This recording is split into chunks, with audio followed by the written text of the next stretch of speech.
Les ninjas, leur savoir-faire, leur technique, leur rite, tout chez eux est un objet de fantasme et spéculation. Et ceci même à leur apogée, à l'époque où le Japon était loin d'être uni.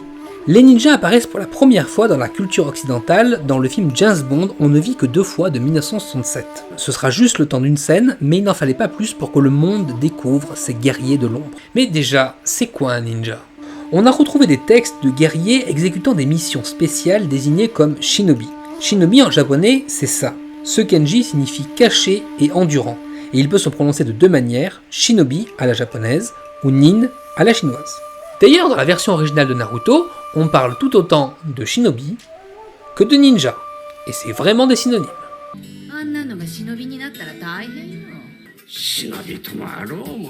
Mais ce sera dans le manga Sarutobi Sasuke, publié en 1955, que l'auteur Shigeru Sugiura formera les mots ninja ou ninja, donc à partir de la prononciation chinoise pour désigner les shinobi japonais.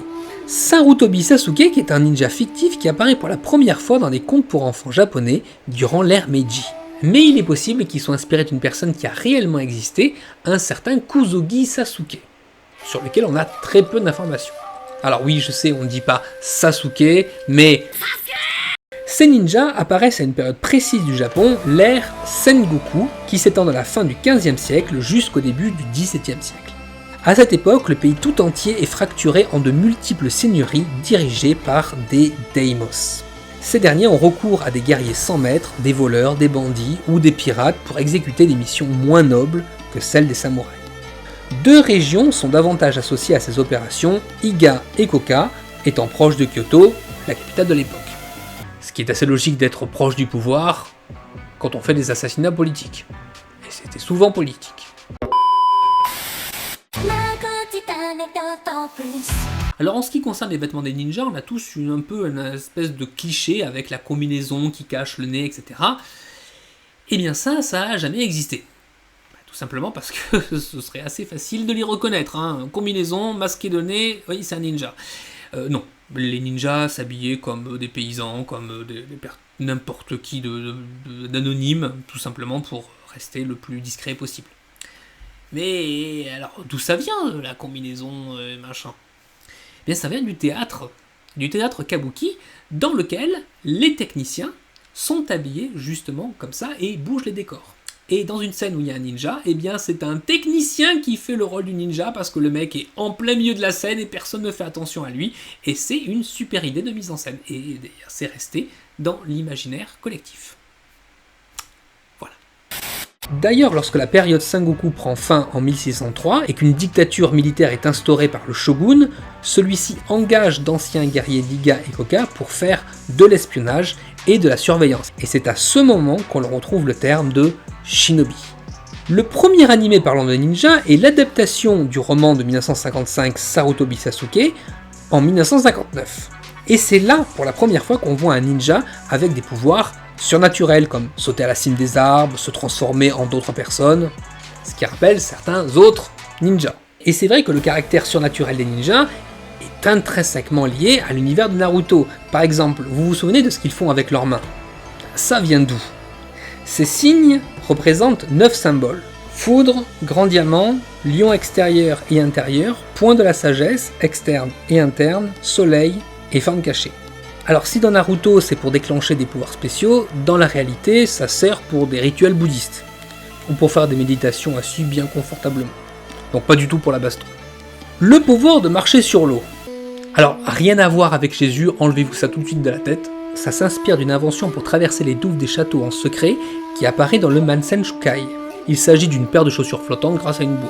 Au sujet de l'équipement dans les textes anciens, le shuriken désignait au XVIIe siècle un porte-torche en métal. Les soldats le jetaient du haut des murailles pour qu'il se plante dans le sol et illumine la zone. Quelques décennies plus tard, on parle du shuriken comme une pique en métal que l'on lance à la main. La première occurrence d'un shuriken en forme d'étoile apparaît dans le livre de 1936, écrit par Fujita Seiko. Sur une de ces pages sont dessinées 2 étoiles en métal rudimentaires. Et ces dernières sont inspirées de la collection du dernier shogun du 19e siècle. Donc ce ne sont pas des armes de ninja, ce sont des armes de samouraï. Et bien sûr, le fameux Naruto Run ou le Ninja Run, qui est maintenant un trope de la maîtrise de la course dans les animes. Ce style de course a réellement été pratiqué. Le média Asian Boss est allé à la rencontre de Kawakami Shinichi, qui a 70 ans et fondateur de l'école Bankei Shinobi Noden et directeur honoraire du musée ninja Iga Ryu. Il explique notamment que les ninjas prenaient soin de bloquer la partie supérieure de leur corps dans leur course, ce qui veut dire techniquement qu'ils avaient plus les bras ballants que en opposition au sens de la course. Ce qui, il faut se le dire, est beaucoup moins classe. Mais l'idée, c'est de dépenser moins d'énergie pour courir plus longtemps, et non pas courir plus vite comme on pourrait se l'imaginer. Mais pour savoir si le Ninja Run permet d'aller plus vite, Kyle Heil du média Genside a fait appel à l'américaine Geneba Tarmo, championne olympique du 4x100 mètres aux Jeux Olympiques de Londres de 2012. Après avoir testé les deux façons de courir sur une courte distance, l'efficacité de la technique est un mythe. Et même courir avec les bras derrière peut vous faire perdre jusqu'à 3% de votre vitesse. Donc non, courir comme Naruto ne permet pas d'aller plus vite. Et ben voilà, cette petite vidéo touche déjà à sa fin. J'espère que ça vous a plu et que vous avez appris des choses. Dites-le moi en commentaire, et surtout, n'oubliez pas de ninjater le pouce en l'air pour faire monter la vidéo dans les algorithmes. Abonnez-vous pour ne pas manquer les prochaines vidéos, et surtout, n'oubliez pas de rester ouvert aux univers.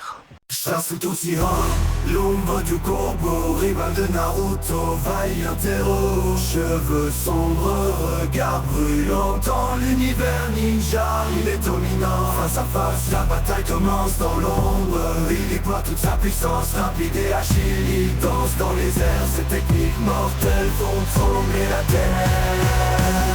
Son Sharingan, un pouvoir ici.